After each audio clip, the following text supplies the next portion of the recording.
friends. Welcome to Flosstube and Variety Show number 103. My name is Emily Williams in Chapel Hill, North Carolina, and today is Friday, January 19th, 2024. Crazy. Time. Well, I don't need to tell you about time. I'm sure you all know everything about time and how weird it is. Anyway, I hope you can appreciate out the window the slanting shadows.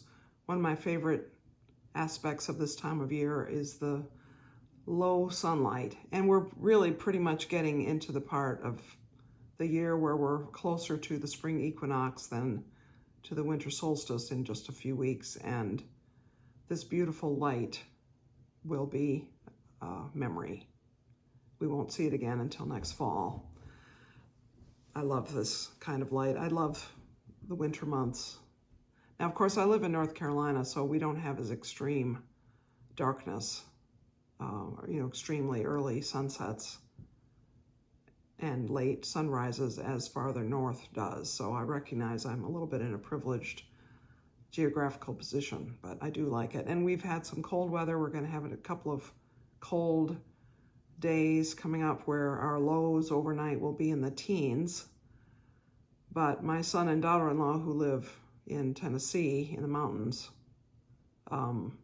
their overnight lows that coming up are going to be in single digits and perhaps even below zero. So again, there's always some different place to think about that gives one perspective on whatever it is, anything it is.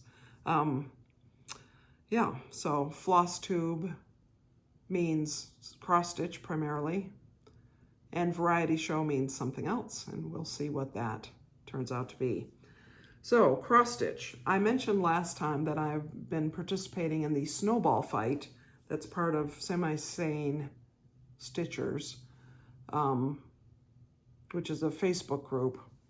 And I enjoy the snowball fight because there's some interaction between the people. It's not just me stitching and then posting a picture and hoping somebody comments on it. I stitch 300 stitches on a project. I get a snowball that I throw at somebody. And when they are hit by a snowball, they have to take 100 stitches to dry off, or vice versa if I'm hit by a snowball. And I do like that. I'm currently working right now on, I think, my 6th snowball. I only started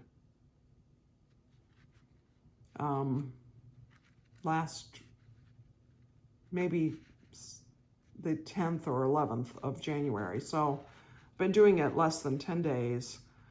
And that's not great. I've had some busy days where I didn't do very much cross stitching, but it's nice to have a 300 stitch goal on a project. You're going to do 300 stitches on this particular project.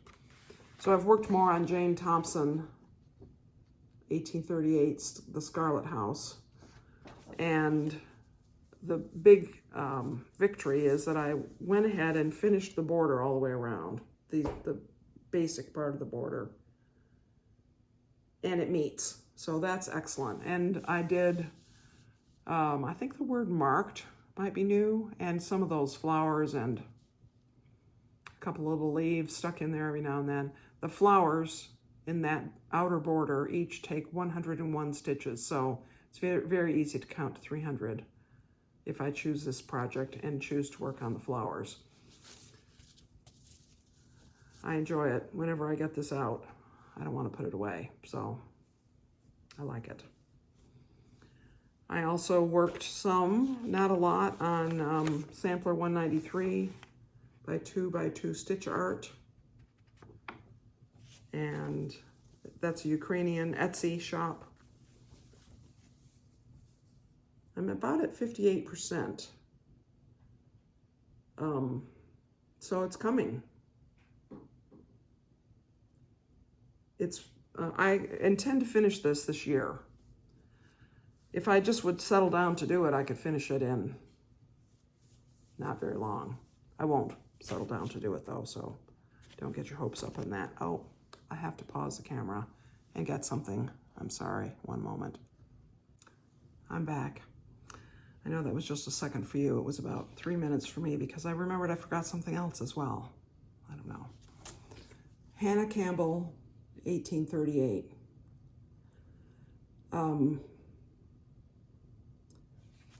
Hands Across the Sea. And this, I think it's going to be a real stunning sampler when it's finished. Now, it may not look like I've done, well, let's see, when is the last time you saw this, though? You've not seen it for a while, so you may not remember, but it may not look like I've done a lot, but I've done some more on that central, the outer of the two cartouche borders, and I did maybe 3 of those over 1 large capitals in the middle and just started the over 1 alphabet there. I'm showing you the back. I was thinking, where's that thread there? Apparently I carried my thread. Oh, it isn't carried. It's a, what do they call it? Waist knot. Anyway, there you go. I really, once I get going on that over 1, I just enjoy it so much. Now I'm using, this is 36 count Ballet slippers by Fox and Rabbit. It's a slightly, it's sort of a brownish pink. It's really perfectly named. Ballet slippers is just the color that it looks like. It's slightly pink, but not overly. And I'm using Soie d'Argent for the main stitching, the over 2 stitching, and 100.3 in the appropriate colors for the over 1 stitching. And the 103 is pretty much the perfect width. I'm doing full crosses on all, any of it. I'm not doing tent stitch or anything in the over 1. And I like it. I think it looks good. I just want to admire it again myself now. I want to look at this bird. Now I did this quite a while ago. And there you can see the stitches look just slightly crowded with the 103 on 36 count. But here, where the stitches are largely, a lot of that is every other stitch, it's perfect. So there is some more of the solid stitching of the over 1 farther along in it, including about 700 tiny birds. But most of the over 1 stitching in this is alphabets. So I really enjoy it, and I did 300 stitches on it for a snowball. That's the only progress I've made, but I decided to show it because I don't think I've shown it since sometime last year. So it's another notch in the whip parade situation. Here's another one I haven't shown in a while, Snippet Tiger Stare. This is a full coverage piece, Charting Creations. And I did 300 stitches on this for a snowball. And again, you can't really see. And a piece like this, it's hard to see 300 stitches, but I filled in those stripes that are the next stripes to come along. This is quite a bit of confetti stitching, but it's easier than the confetti stitching in Under the Roof of Blue Ionian Weather. For one thing, I think there are only 89 colors in this. And for another thing, there are no blends. Every stitch is a full color, a single color. And therefore, a lot of the time I can use a loop start to do the 2 threads over 1 Aida square. This is 18 count Aida. And so I like doing the loop start. It's just easier. It reduces the bulk on the back. And Under the Roof, there are more than 100 individual colors plus probably 70 blends. And the blends you have to do as single strands, of course. No loop start possibility. So therefore, to start a thread, you have to either do a waist knot and then thread it under the stitches, or you have to thread it under stitches to start with. And in that piece, it's very thick, but that's all right. a Bristol Sampling by Jennifer of Violets and Verses. This was a gift to participants at the Great British Sampler Weekend. And as you recall, it's a little band sampler spool thing based on a Bristol sampler, Martha Warboys. I don't know why I can't remember her name. It's unusual. I should be able to fix it in my mind. Stitched in 1878. And so I've come down, I've just started the capital M of Martha. So I have just this much left to do. Now I happen to know that when I get to below the W, which is the next large capital, I will have done 300 stitches for a snowball. And then from there to the bottom of it will be another 300 stitches. Yeah. It's, you know, when I have these things that are in Pattern Keeper that the count is kept for me, why don't I use them? You may wonder. You may indeed you may well wonder. So at this point, in the 3 videos I've done this year, 101, 102, and 103, you have seen all of my whips, except for, I realized, it's called a Little English Sampler Book or something, a book of English, the Little Book of English Samplers, which was the Jane Greenough, is that her name? I think that's her name. Little booklet. And I think I mentioned last week, the idea is, or I thought to myself I would do 1 page per month and finish it in a year. I would finish it next November. So I haven't touched that yet this year. When I touch it, you'll know. I also have I have 2 weekend projects. One is Nativity Sal, which is this weekend, 3rd weekend of every month, where I stitch on Christmas-themed project, and I'm working on Bethlehem, which I'll show you next week because I will definitely work on it this weekend. And then the other special weekend is first weekend of the month, Blackbird Designs Weekend Stitch Along. And again, these mean nothing since I don't hardly ever post anything on Instagram with those hashtags, but in theory, you could join if you use those hashtags. And you could do Christmas-themed stitching on the 3rd weekend of every month, and you could do Blackbird Design on the 1st weekend of every month and be right there. That would be great. I would love to have your company. And there are a few other people. Well, no one else is doing Nativity Sal that I know of, but you all could join and be the first followers of this, right? That's an important role, the first follower. So those are the other projects. So the one sort of general one that I haven't worked on yet this year, and then those 2 special weekend ones, which I have shown you this year. And that's all I'm working on now. I have at least one that I'm going to start maybe this month. I may wait and start it when I finish this. It's one of the Words of Wisdom samplers. And I kind of want to do, and I have Jane, A. Robson, which I'm gonna work on that, finish that before I start another sampler from the Letters from Europe box. But I have one of those in mind that I want to start. So there's so many things.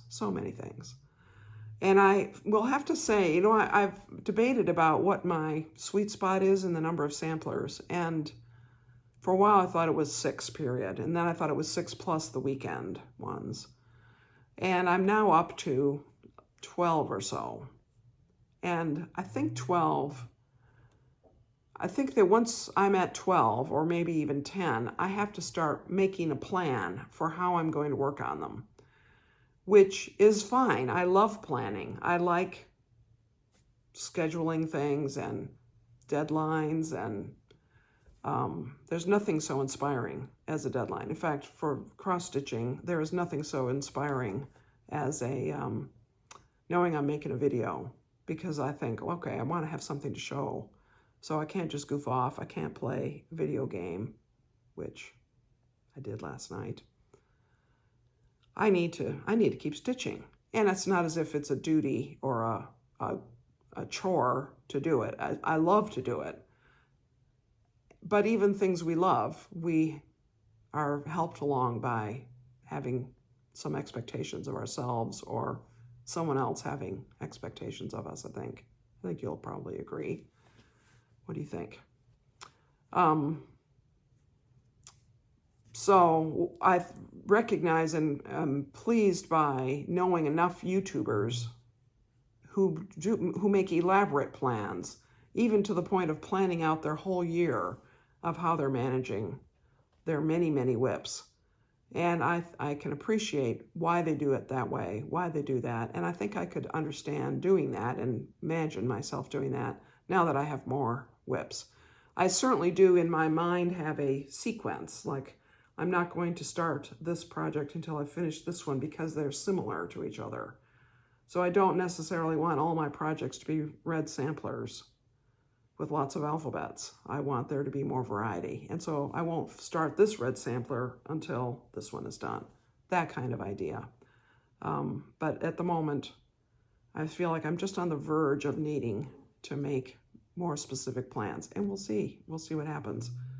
Because when I was working, of course, I had to plan things carefully. Most of what I did in my job had a deliverable date where it needed to be ready to be presented to some portion of our church, whether it was leadership or the congregation or something.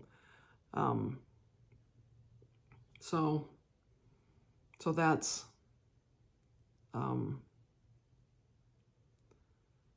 sort of part of my thinking as I think about starting something new. So what else is going on? This weekend, so now we're into the variety show. I'll just mark it. This is now variety show. You'll probably notice that it's not cross stitch. This weekend is the first weekend of the 2024 Sudoku Grand Prix competition. And I have participated in this the last couple of years. It is a worldwide online competition open to anyone. All you have to do is to sign up, and it's free to do so. You create a user ID and sign up, and then once you've done that, you have access to the instruction booklet, which came out Wednesday, and to the puzzles, which I think are out by now. It starts sometime on Friday in perhaps the time zone of India.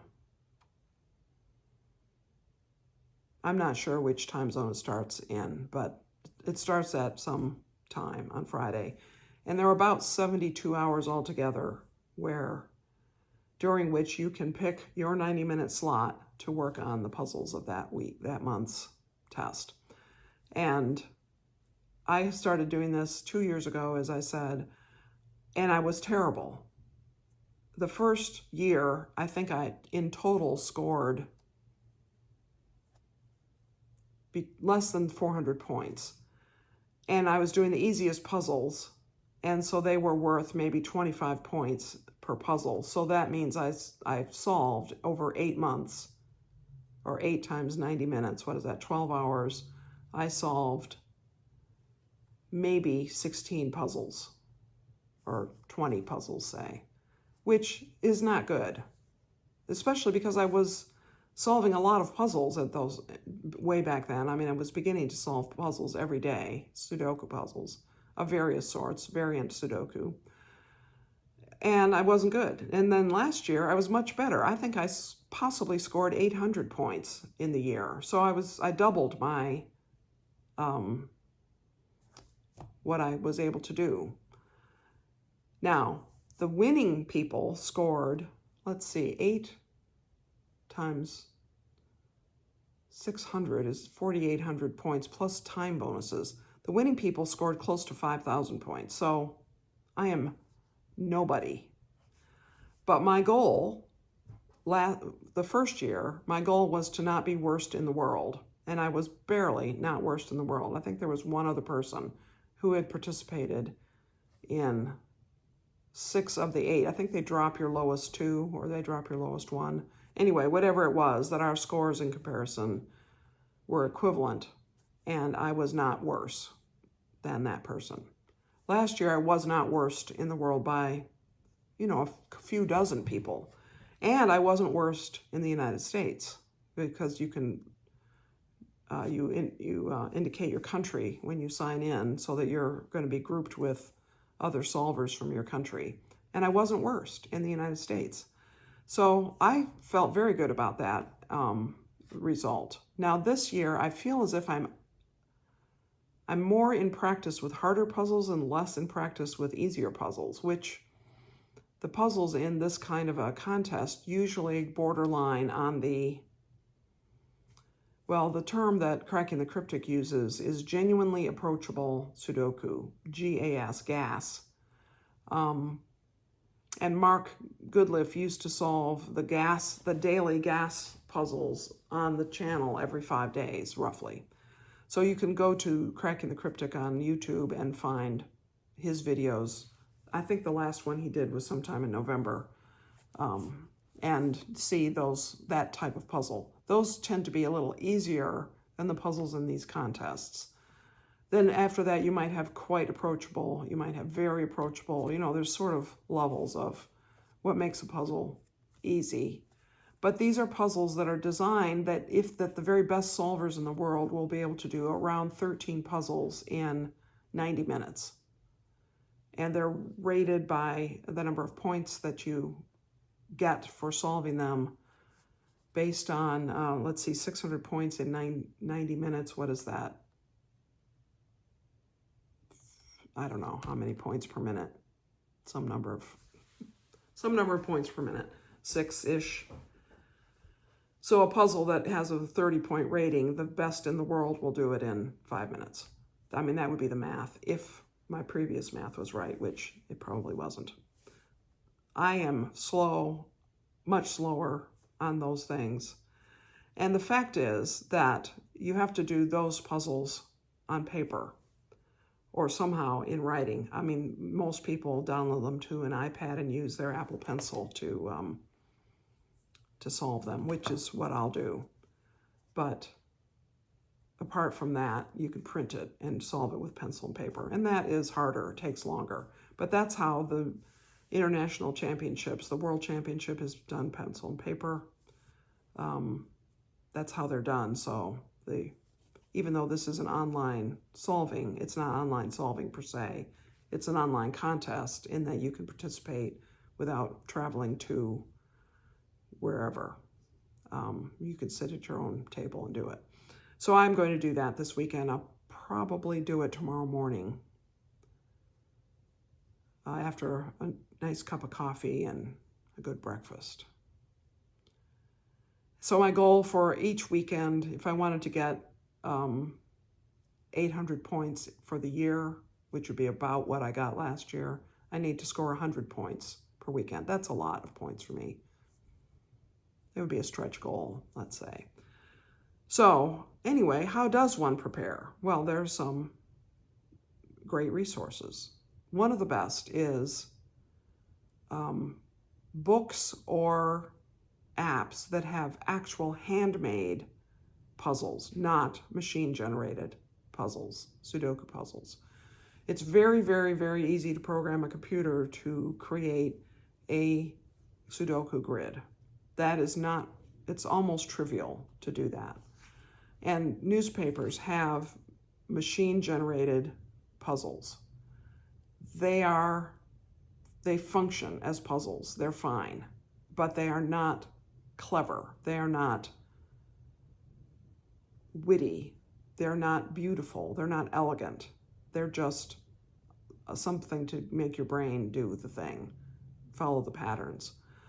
So how do you get hold of human-made puzzles? Well, Cracking the Cryptic has a suite of apps.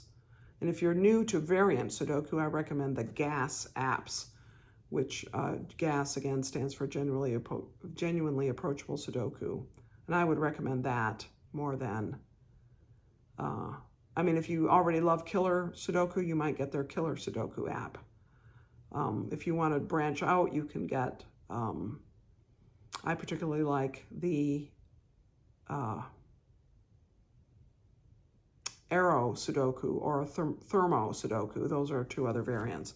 But if you don't want to get apps or you want to do it on pencil and paper, let me recommend some books. And I think I showed this book one other time. This is called the Healthy Brain Book of Sudoku Variants by Bastien, Vial-Jaime or something. I believe he's French or Swiss. And this goes through, I think it's 10 different variants. And the beauty of this is he talks about, for instance, here's a page introducing Thermo Sudoku. So it talks about, this is what the variant is, this is what to look for, the solving tips. And then it goes through 10, I think, puzzles, which are graded, which are from easy to harder puzzles. And so you can sort of be led, you can learn how to work with that variant. And there are other variants in here. Really the most popular variants that are out there. Extra regions, odd, even, Sudoku, Thermo, Killer, Clone, consecutive pairs, zones, which I think is another word for, well, I'm not sure what that is. Ranban groups, and then hybrids, puzzles using multiple words. And of course it has the answers. So I highly recommend that book. They are not, since they're graded, there's going to be at least one or two easier puzzles in each type.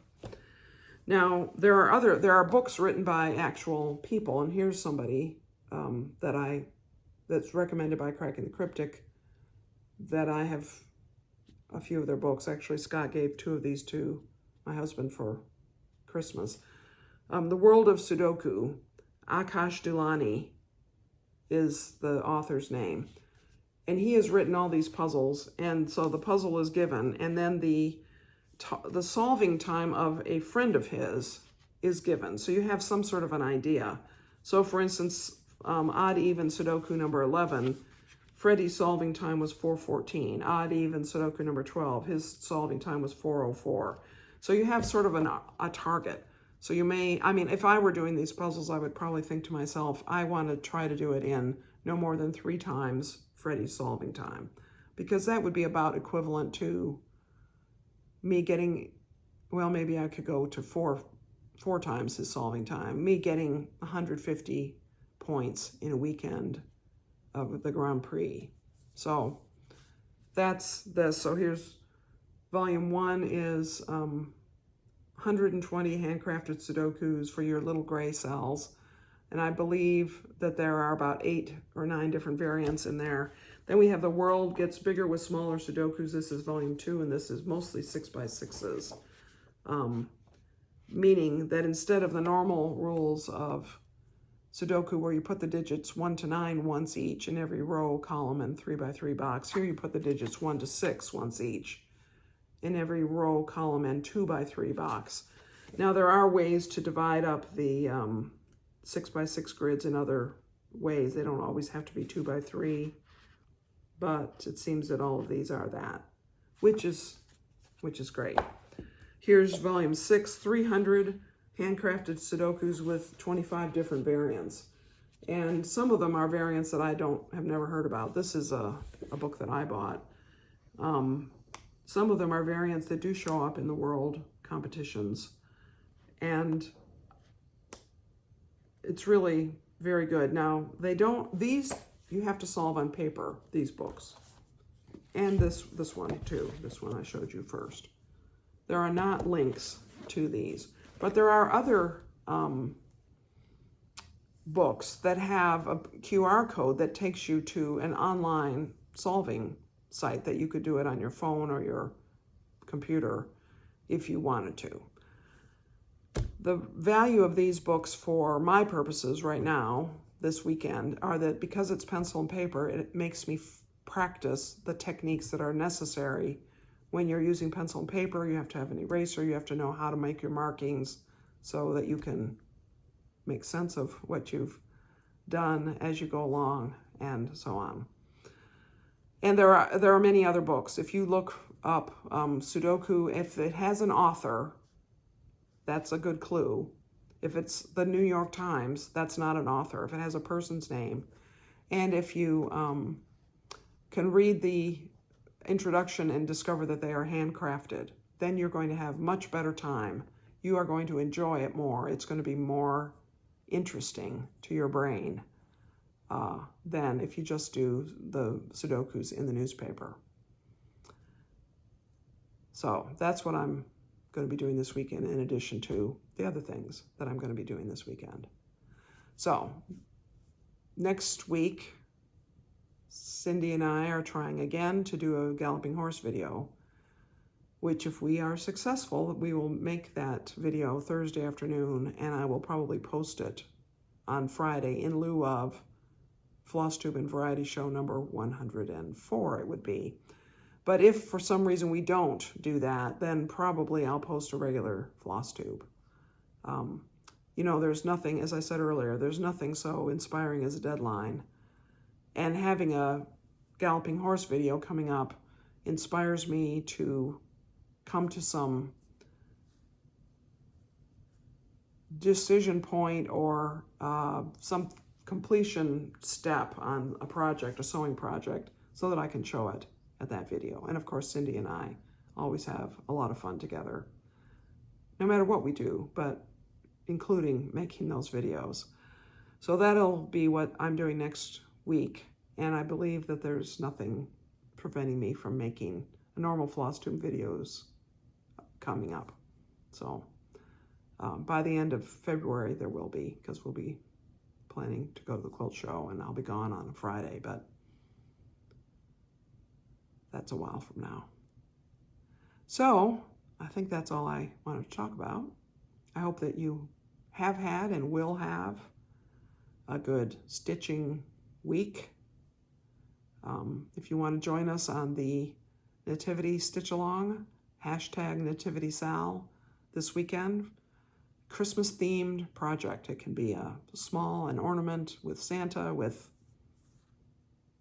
you know, a word, whatever it is. That would be fun. And I'll try to really post something on Instagram this weekend. Yes, I will. Yes, I will. And so I think that's all. Many blessings to you, friends.